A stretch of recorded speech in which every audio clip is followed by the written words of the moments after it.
We are from Cecil Andrews College, and this is our picture of Perth. Prepare for what is going to happen in the future. We need to study and research data. Data can tell us the rate things are changing. Out of all the data that we could have looked at, we chose to examine Perth's population, jobs, and energy. After researching and looking through some data, we've discovered some changes in our world, our state WA, and our city Perth. Here we are looking at a map of Perth that shows the places people are living. Each of the orange dots represent an estimate of 100 people. This image shows that people are mostly living in and around the city. However, if we look over a period of time, data shows us how Perth is changing. The blue dots show us where Perth is growing. The bigger the dot, the bigger the change. It shows us that Perth is growing outwards into the hills. Comparing census data from 2006 to 2011, there has been a significant change in the growth of jobs. These are the biggest growing and biggest declining industries in Perth. Technology is changing the jobs we have, such as car and self-checkouts in retail centres. In retail, you have those self-checkouts, and people are using them, in more stores are getting them in, and there's less actual checkout clerks being used, and so eventually they'll all be gone, and so they'll need to find other jobs for people to work in retail. Even though those jobs will change, more jobs will appear. We will need jobs such as engineering to build and repair those robots that are being created. We've shown you data about Perth's population, jobs, and energy. All our natural resources like coal, oil, natural gas, it's all going to go eventually, and so we need to find alternatives like renewable energy to be used. The electricity we use at home, well, I try to use less because the impact it has. Data can show us different ways we can fix problems, like how energy is being used and what types of energy is being used. After watching this film, we hope you are more informed and know more about the changes that are happening currently in this world.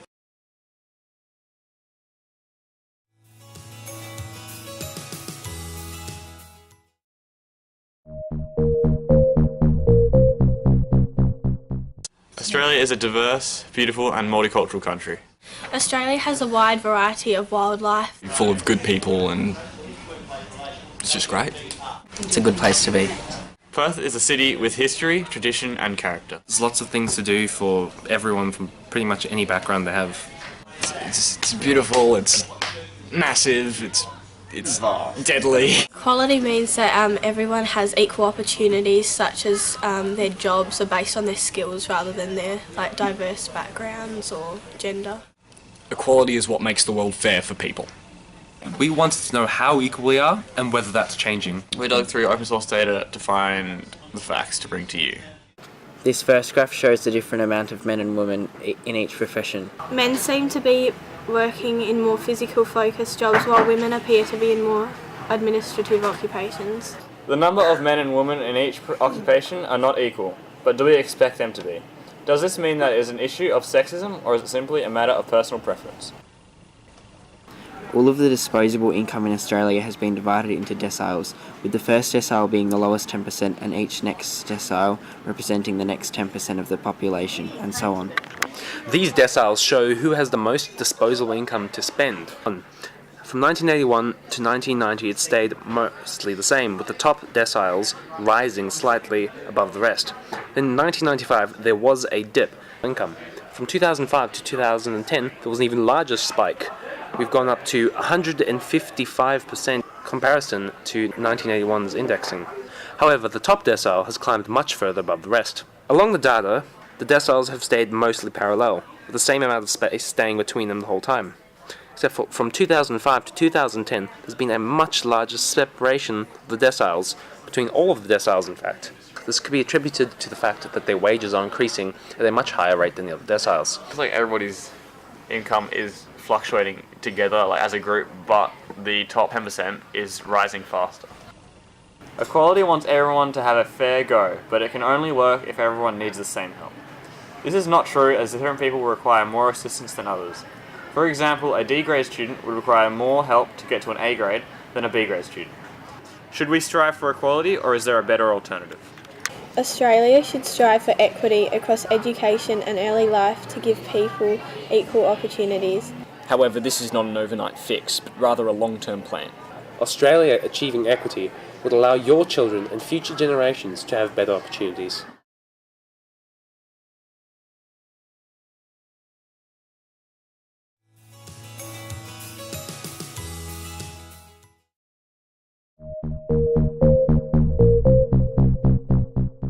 Energy is very important for everyone, and so is equality because it affects your everyday life. People should think how energy is generated because it's there all the time. It's probably one of our most vital things apart from like water. I want to know more about where energy comes from. Most people don't really understand how they get their energy, and by actually knowing that, you have an understanding of the world, which is important to everyone. Like when I'm turning something on, I'll know where the power to turn it on is coming from. We looked at data from around Australia to understand the advancements in both equality and energy. It helped us to separate the myths from the facts. This is what we found. You're looking at how we make energy. It's not a bar graph, it's stacked on top. So the area taken up by it is how much is actually being used, not how high it is. This chart shows that we're generating electricity more with renewable sources than we did in the past. The main source of renewable energy was hydro energy, but over time wind energy and solar energy have become more common. There is more options now than just coal like there was in the past. This new graph is important because we get to understand why people might use natural gas and coal because of the prices. Even though renewable energy is more expensive than non-renewable energy, people should still invest in them because they are good for the environment, and since we've come to understand the extent of global warming, people should still invest in renewable energy rather than non-renewable energy. So given that people are using more renewables, we expect that in the future the prices will go down. Energy and equality are both things we can improve on and change. Well, I mean, everybody deserves to be treated the same. Knowing that it's going to affect where I work, how much I get paid. People don't want to talk about it because it's so big and there's so many different areas of it. Here we see the wage comparison of men and women straight out of uni over a number of years. The men are in green and the women in red. We need a change in equality in the workplace. Even the Parliament has a problem with equality. In this graph we can see that there are a lot more male parliamentarians, both in the House of Representatives and in the Senate, than female parliamentarians. We need equality in the Parliament to fairly represent the whole population's views and beliefs. We need people from all different walks of life to come into Parliament and decide together what makes Australia great. Environments where they're more diverse, they're more healthy environments. Both energy and diversity are being advanced, but they need to be advanced more before they are truly perfect. I see a future where energy will be free and everything such as your car will run off it from solar farms. I see a future where most of our energy comes from renewable sources. If we develop the energy, we develop the technology to develop the human race.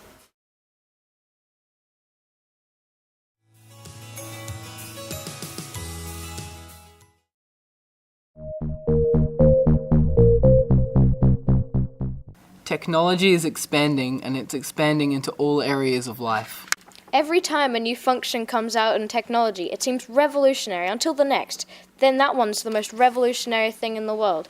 And then sometimes we just forget about it. So sometimes we need to think back and think, whoa, 4 years ago we couldn't do this, we couldn't do that. How did we live back then? We've collected open source data, and with this open source data, we are looking at how Perth is changing, and we're predicting how it may change in the future.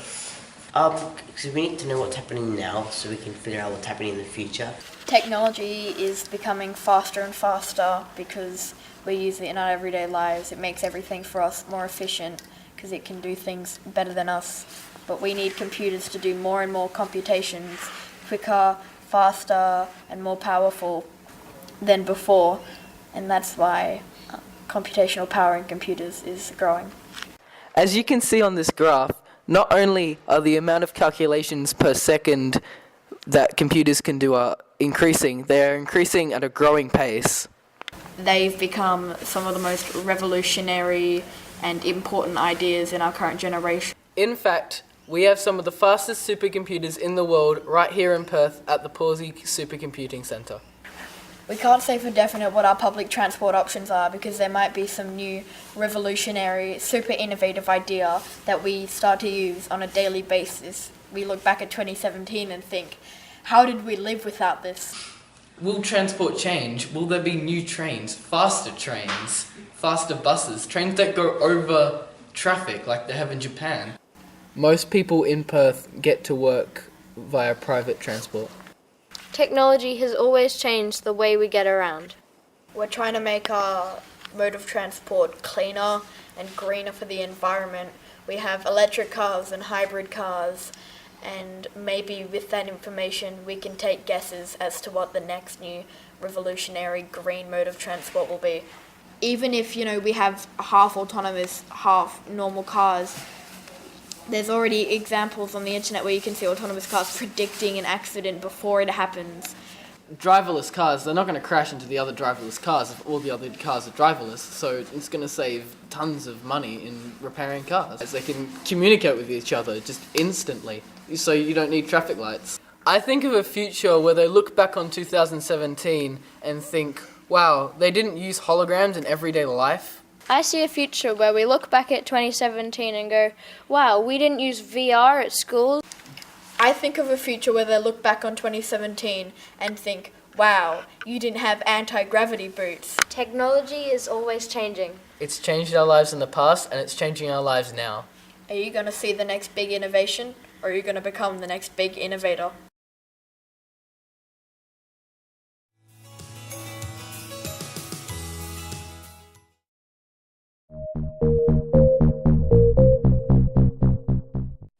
Hi, I'm Christian, and this is Lily. This is Dia. This is Caitlin. And this is Georgia. Hi, we're from Ashdale Secondary College, and this is Picture Perth. Perth is changing. It's developing. Our communities are continuing to grow. Perth is a really diverse community, and it's a really nice place to live in. We need different types of energy to keep up with our changing city. We have started to use less black coal and more renewable resources. The continuous use of coal would result in the depletion of natural resources. In the future, it's expected that renewable resources will be cheaper.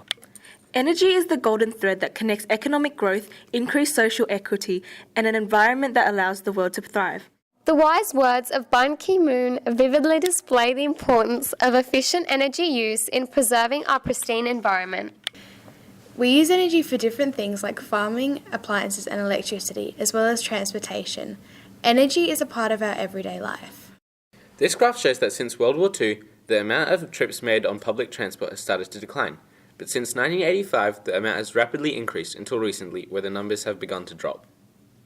Despite our population growing, the number of people using public transport has still decreased. To understand why the use of public transport is changing, this graph shows us the different uses of transport in metropolitan areas around Australia between 1900 to 2013. We see a drastic increase in the use of cars for transport. Our transport will change as we need it to accommodate for our ever-growing population. There are new forms of transport that are helping us interconnect with one another. Even with these new forms of energy and transport developing, it will still have a great impact on our environment. So we've had a look at some of the data on the temperatures around WA. The temperatures in WA have generally increased. Many of the wildlife species will be under threat as they cannot thrive in certain environmental conditions, therefore making our city less diverse. The increase in temperature can affect our biodiversity. This could have a drastic effect on the flora and fauna. This is how we picture Perth in the future. I picture we'll be more aware of our environment. I picture Perth having more driverless cars. I picture a bigger public transport system that reaches further out from Perth. Our future city will be a breeding ground for innovation. This is important because Perth is our home.